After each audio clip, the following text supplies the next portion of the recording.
Okay, we're going to finish up our unit on exponential and logarithmic functions with applying everything that we have learned over the past few lessons to solving equations.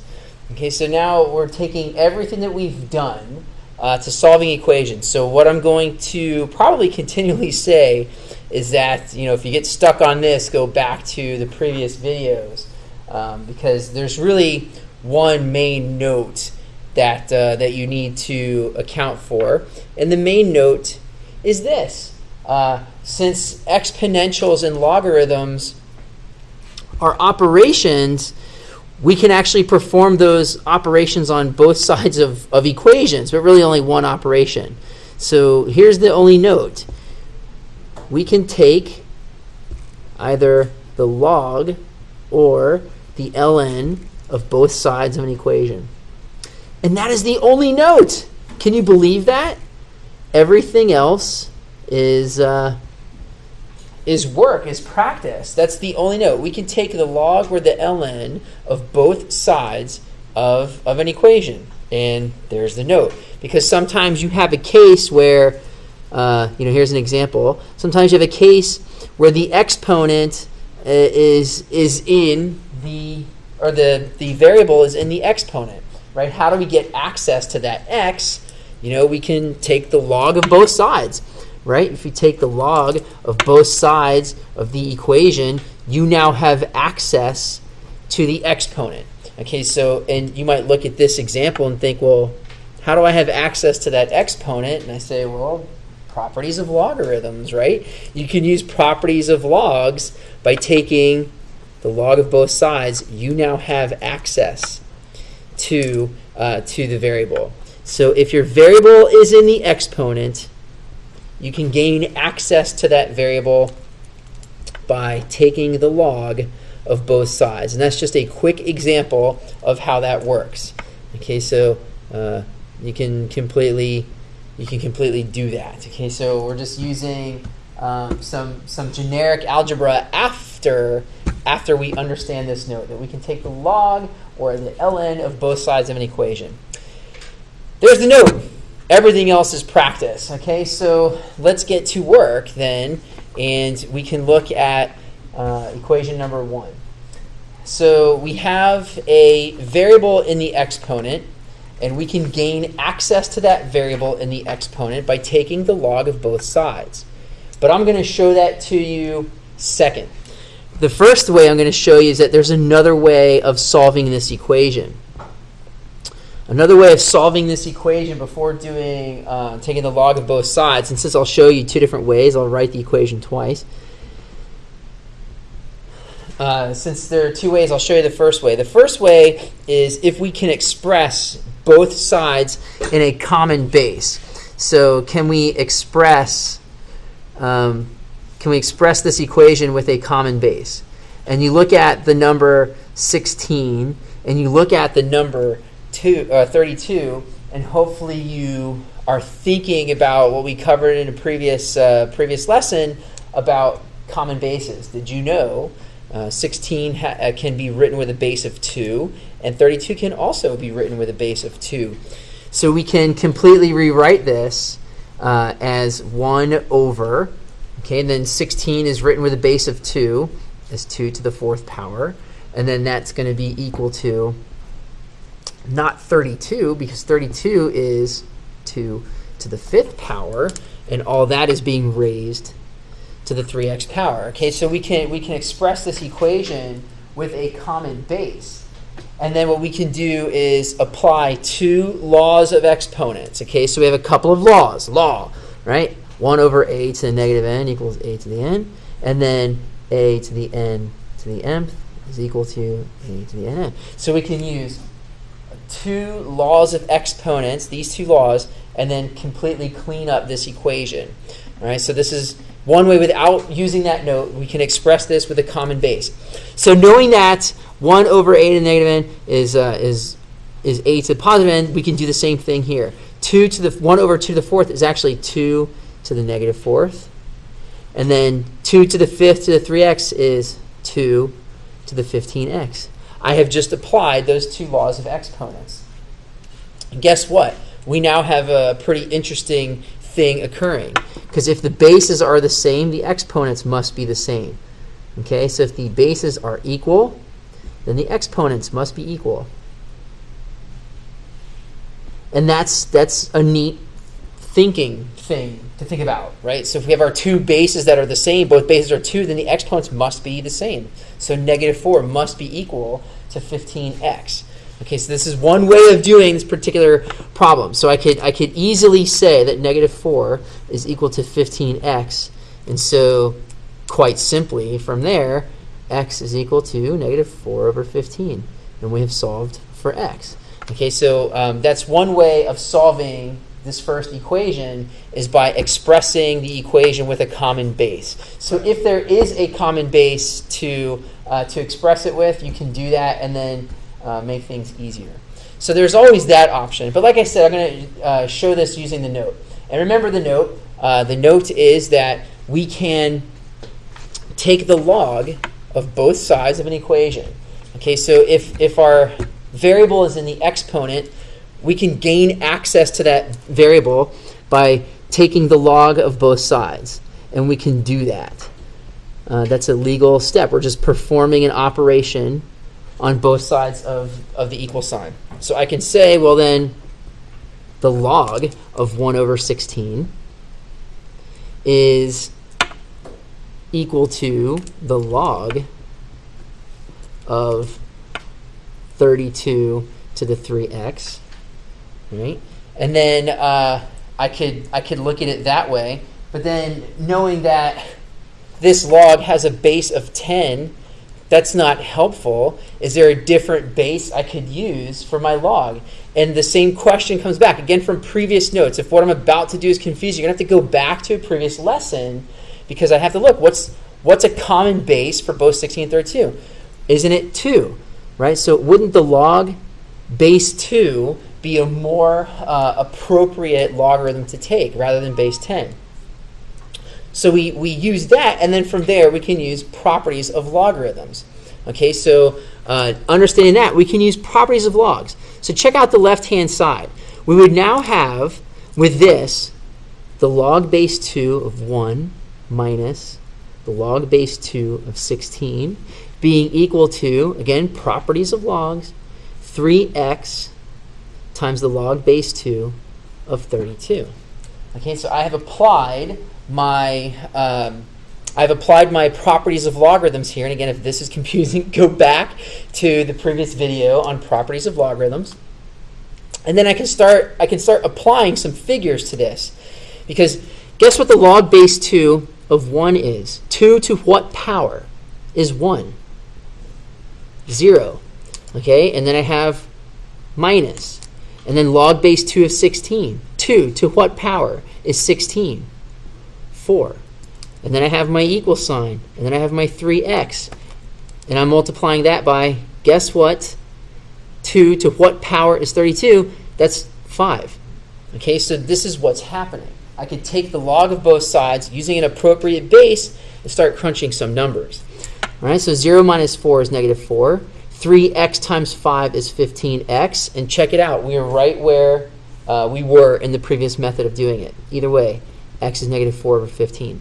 So we could find a common base, or we can take the log of both sides. Either way, we're solving for the variable by performing an operation on both sides of the equal sign. And that's how we would handle number 1. It doesn't matter which method you use. If you find either way, you have to think of a common base. So it's helpful to know some number facts. And that's how we would approach that problem. Now on to number 2.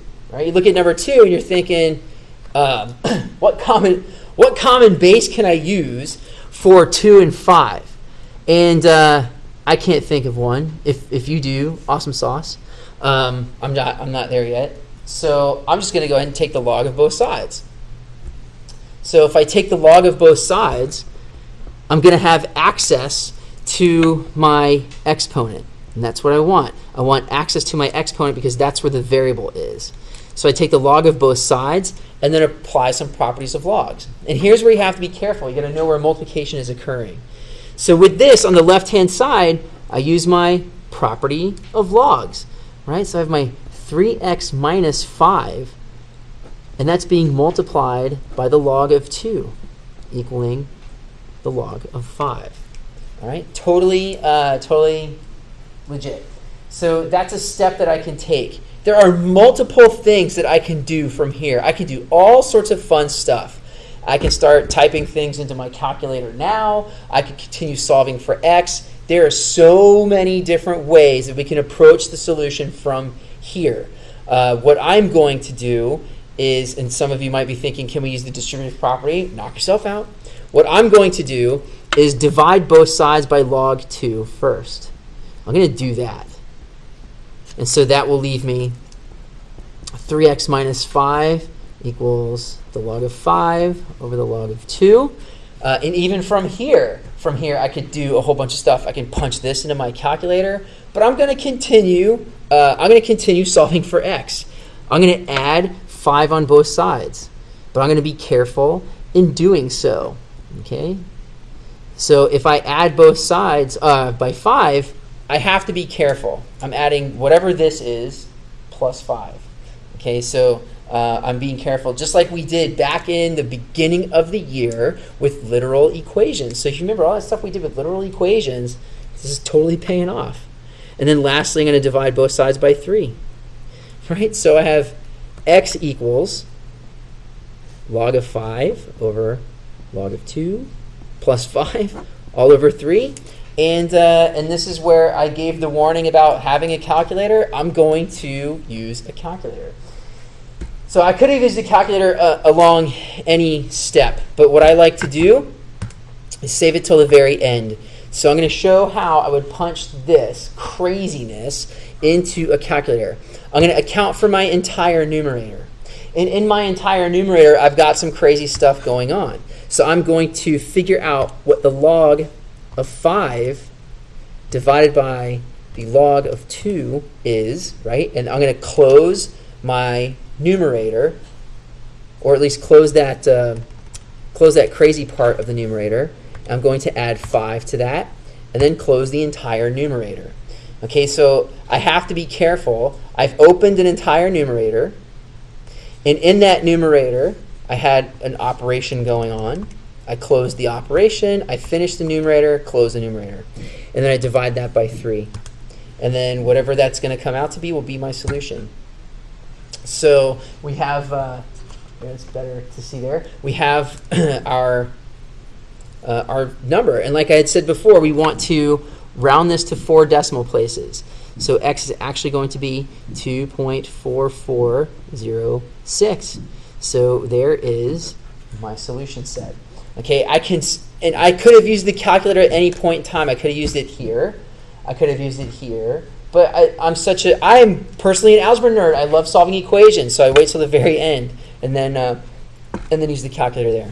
And that's how we would approach number 2. We could take the log of both sides. There's no common base. Moving on to number 3. Okay, so how in the world will I solve this equation with number 3? How am I going to take the log of both sides when I already have log in the equation, right? So this is what you're thinking. Well, Mr. Katz, you silly goose, you gave me the note that said you can take the log of both sides, but there is already a log there. And I'm going to say, well, you're the silly goose because my variable is not in the exponent. My variable is right there. So how in the world do we approach this? We approach this by knowing how to read a log. Exclamation point, yelling at you. Know how to read a log, right? So what is this saying? And there's multiple ways that we can approach this. But check this out. Log base what? Of x plus 1 equals 5, right? So 2 times the log of base what of x plus 1 is equal to 5. What's the base here? The base is 10. What? So that is such a huge note. The base is 10. So what does this mean? This means that once I can isolate this logarithm or apply whatever properties, I have to know that the base is 10. There's multiple ways we can do this. We can set this up one of 2 ways. We could say that it's the log of x plus 1 squared is equal to 5.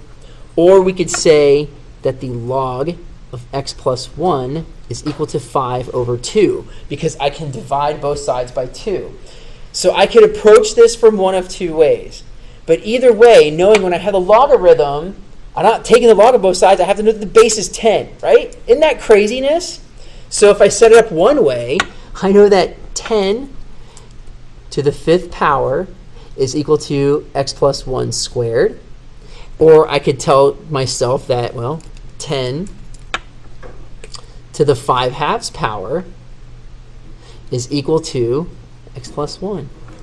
Right? It doesn't matter which way we can approach this. So there's multiple things we can do. And we can do some crazy stuff here. We can do some crazy stuff here. I'm going to stick with this because I like to use smaller numbers when possible. Rather than having 100,000 on one side, I'd rather use this. Okay, so I'm going to work with x being equal to 10 to the 5/2 power minus 1. I would rather do that. Okay, so we have this equation to work with, and this is where I would much rather jump into the computer. So all I have to do now is figure out what is 10 to the 5/2 power minus 1. So I'll have 10, let's see, to the 5/2 power, and then minus 1. If the calculator was smart, it's going to give me two answers. But guess what? The calculator is not going to give me two answers. It's only going to give me one answer. Okay, so 10 to the 5/2 power minus 1 turns out to be 315.2278. But that's only 1/2 of the deal. Because check this out, you may be wondering. What is 10 to the 5/2 power? 10 to the 5/2 power is not only 316.2278, it's also, and here's a big note, 10 to the 5/2 power is equal to plus or minus 316.2278, right? Because the square root of 10 is plus or minus, right? And then if I'm raising that to the 5th power, it could also still be plus or minus. Okay, so we have a conundrum here. So we could have this plus 1, negative 316 minus 1, or negative 316, or positive 316 minus 1. So we already have the calculator accounted for 316 minus 1. But we have to remember, x could also be negative 317.2278 because we have that minus 1 as well. So it could be negative 316 minus 1, right?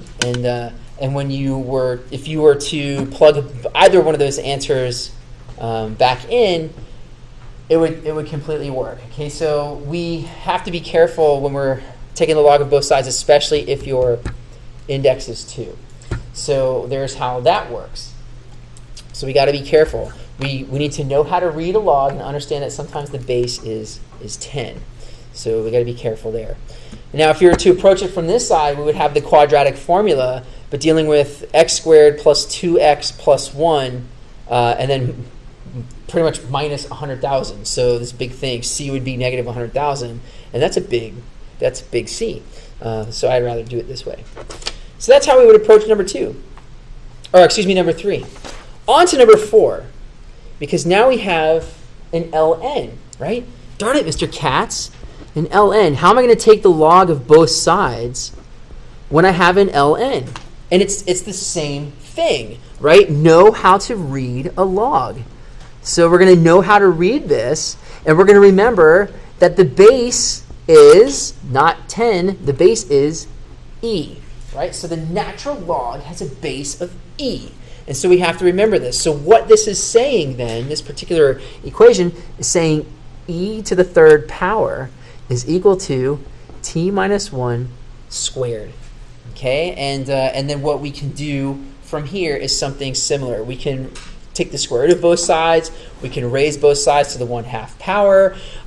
So it doesn't matter. From here, we could we could raise both sides to the 1/2 power, I think would be the simplest thing that we could do. And so we have e to the 3/2 power is equal to t minus 1. And so there we go, right? We're ready and set to go. So t to the 3/2 power, or t equals e to the 3/2 power plus 1. And that's our solution set, right? And we could throw that into the calculator and figure that one out as well. But remembering the square root of e is plus or minus, okay? So that's important to remember. Let's see how we could work this into the calculator. So let's first take e to the 3/2 power. So here's, wrong button. So here's e to the x, right? My x is going to be 3/2 power. And I want to figure out what that is because remember it's going to be plus or minus. Okay, so it's going to be plus or minus. So it's going to be plus or minus 4.4817. So whatever that is, plus 1. All right, so my solution, or at least 1/2 of my solution, t is equal to 5.817, or 5.4817. But remember, e to the 3/2 power is also negative 4.817. So negative 4 plus 1 is negative 3. So t could also be negative 3.4817. How cool is that? Okay, so we have to account if that index is 2, it could be plus, it could be minus. Isn't that amazing, amazing, amazing? So with number 3 and number 4, it's all about how do we read logarithms. And then number 4 massages us right into number 5. Okay, so we have this crazy looking equation. Now we have the variable back into the exponent, and we got to figure, how do I have access, and that's a 9, by the way, how do we have access to that variable? It's e being raised to thing. Well, here we go, that original note. We can take the log of both sides. Well, first let's get some things isolated. Remember the whole thing about solving equations. Isolate as much as you can first. So we add 8 on both sides, right? And now we're ready to go. Now we could take the log of both sides, right? That's the whole thing. But instead of taking the log of both sides, why take the log if you're dealing with an e? Why not take the natural log of both sides, right? And then we're set to go. This is a fun one because the natural log is a logarithm, and you can take a logarithm on both sides. And so you set that up, and then we're ready to work with that. So we can have properties of logarithms now kick into place, right? This moves out to the front, and so we have x over 9 times the ln of e is equal to the ln of 14, right? And guess what the ln of e is? Remember I said it has to pop out at you. The ln of e is the number 1. So basically x over 9, right? That's what it is, times 1. So it's x over 9 equals the ln of 14. And then undo by multiplying both sides by 9. And so we have x is equal to 9 times the ln of 14. And if you want to call that the ln of 14 squared, you can, because then it's going to be a big, big, big number. Or not 14 squared, 14 to the 9th power. It's going to be a big, big number. I'd rather just throw that in a calculator. So from here, we're ready to go, right? So it's because it's, you know, what's the exponent? E to what power gives you 14 to the 9th power? So you can type in 9 times the ln of 14. And whatever that's going to come out to be, there's your solution. Boom. How convenient. So how fun is this? Yay, solving equations. You can use everything that we've learned in the unit and apply it to everything you've learned from pre-algebra and algebra, and make it fun for Algebra 2. So let's do some review real quick. How do we answer number 1? We could use a common base, or we can take the log of both sides. In number 2, we can take the log of both sides. In 3 and 4, we can read our logarithms. And then number 5, we could take the natural log of both sides. And that's some of the skills that we can use for solving equations. Thank you so much.